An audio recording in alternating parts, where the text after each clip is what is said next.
क्या इतिहास का मतलब सिर्फ तारीखों को रटना है कि कौन सा राजा कब गद्दी पर बैठा, कौन सी लड़ाई कब लड़ी और किसकी मौत कब हुई? अक्सर हमें यही लगता है ना? पर आज हम इसी सोच को थोड़ा कुरेदेंगे और देखेंगे कि इतिहास असल में इससे कहीं ज्यादा दिलचस्प और गहरा है। चलिए बहुत ही आम सी रोजमर्रा की आदत से शुरू करते हैं। चाय पीना। हम में से कितने ही लोग हैं जिनकी सुबह एक कप चाय के बिना होती ही नहीं है। बिल्कुल सामान्य सी बात लगती है, लेकिन क्या कभी सोचा है कि ये आदत शुरू कैसे हुई? अब अगर कोई ये सवाल पूछे तो इसका जवाब क्या होगा?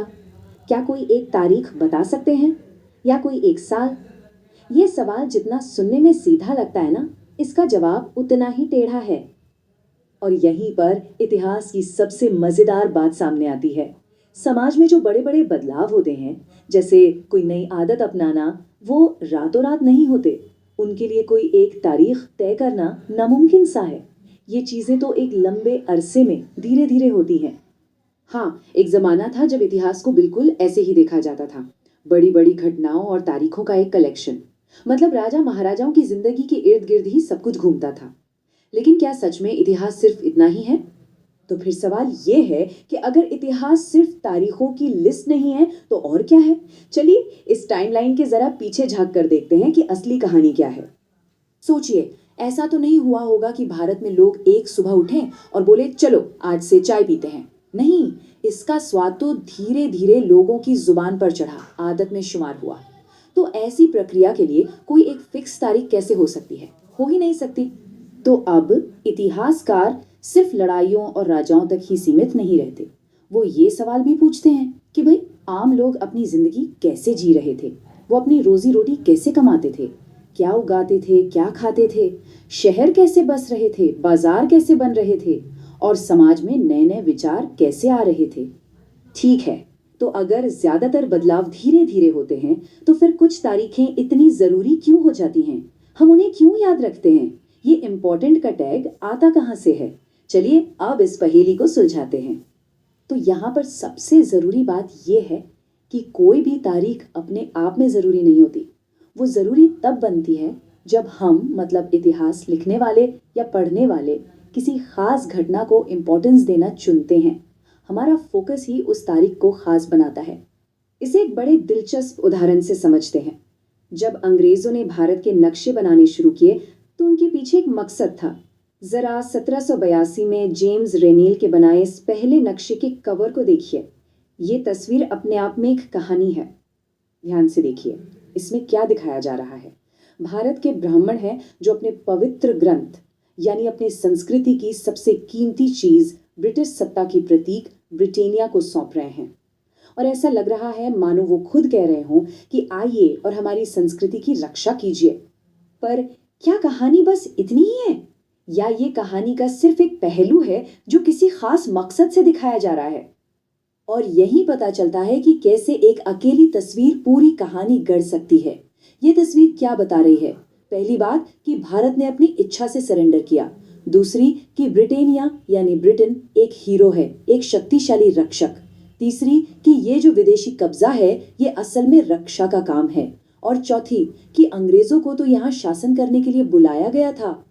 चलिए अब एक और उदाहरण देखते हैं।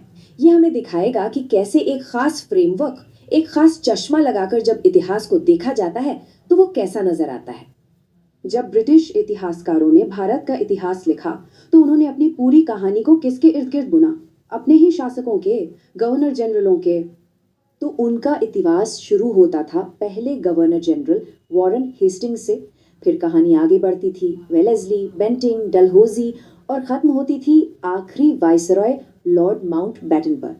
इस कहानी में ऐसा लगता था कि बस यही लोग थे जो कुछ कर रहे थे, बाकी भारत में तो जैसे कुछ हो ही नहीं रहा था।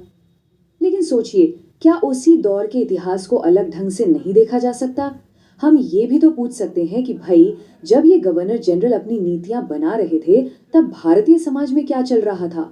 अलग अलग तबकों के लोग, किसान, मजदूर, व्यापारी, वो क्या कर रहे थे?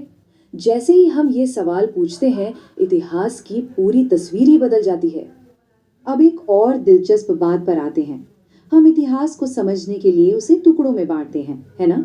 जैसे प्राचीन काल, मध्यकाल। चलिए देखते हैं कि ये बंटवारा कैसे होता है और इसका मतलब क्या है। साल था 1817। स्कॉटलैंड के एक अर्थशास्त्री और दार्शनिक थे, जेम्स मिल। उन्होंने एक बहुत मोटी किताब लिखी, ए हिस्ट्री ऑफ ब्रिटिश इंडिया, और ये किताब बहुत ज्यादा प्रभावशाली साबित हुई। इस किताब में मिल ने भारत के पूरे इतिहास को 3 बड़े हिस्सों में बांट दिया। उनके हिसाब से ये 3 काल थे। पहला हिंदू काल, दूसरा मुस्लिम काल और तीसरा ब्रिटिश काल। अब जरा सोचिए, इस तरह धर्म के आधार पर इतिहास को बांटने से क्या संदेश जाता है। पहली बात तो ये कि किसी भी दौर की पहचान सिर्फ उसके शासक के धर्म से होती है। ये उस सच्चाई को पूरी तरह नकार देता है कि भारत में हमेशा से अलग अलग धर्मों के लोग साथ रहते आए हैं। और तो और इस बंटवारे से ये धारणा भी बनती थी कि अंग्रेजों के आने से पहले का भारत अंधकार का युग था और असली प्रगति तो ब्रिटिश शासन ही लेकर आया। तो अब तक हमने ये समझा कि इतिहास सिर्फ तारीखों का कलेक्शन नहीं है, ये एक नजरिया है, एक चुनाव है कि हम कौन सी कहानी सुनाना चाहते हैं। तो फिर सवाल ये उठता है कि हम इतिहास को और बेहतर तरीके से कैसे समझें। तो अगली बार जब भी कोई इतिहास की कहानी पढ़ें या सुने तो अपने आप से कुछ सवाल जरूर पूछने चाहिए। पहला, ये किसकी कहानी सुनाई जा रही है? दूसरा, इसमें किसकी आवाज को जगह मिली है? तीसरा, किसके तजुर्बे को नजरअंदाज कर दिया गया है?